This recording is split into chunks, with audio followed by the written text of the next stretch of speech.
responsible for creating laws and occasionally creating very long hearings. Ano ba yung tatlong branch? Ayan ba yung branch ng government natin? Tatlo.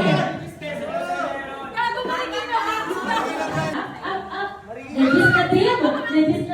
Legislative, and that is correct. What is the term of office of the President of the Philippines? Six.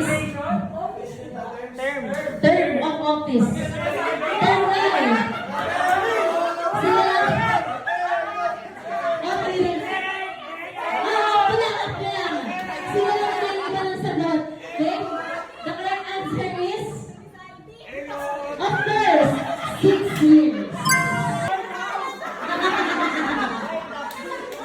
Override the presidential veto of a bill. Makikita niyo yan sa news square. 2, 1, race!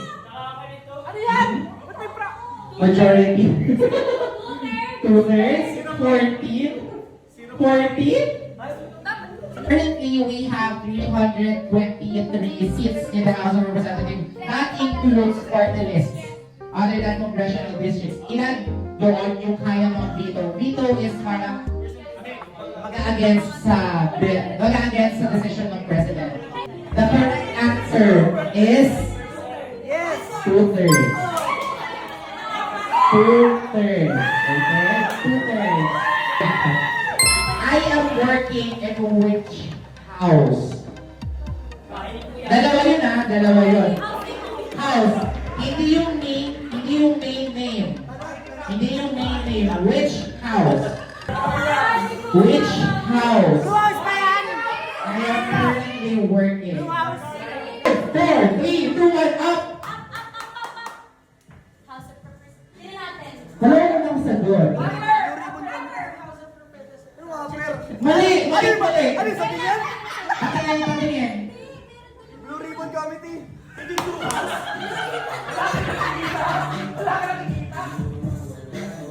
Dalawang chamber, di ba? Ang legislative branch. Okay, it is yung house. Pero... Oh, wait lang. Oh, sige. Ang House of Representatives ay house. Which house? 3, 2, 1, up!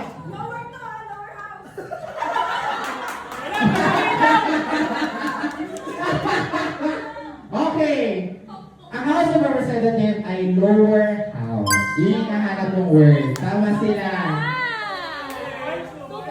2 house yun, upper and lower house. Upper house is the Senate and the lower house is... Kaya sinasabi kanina, dalawang house siya.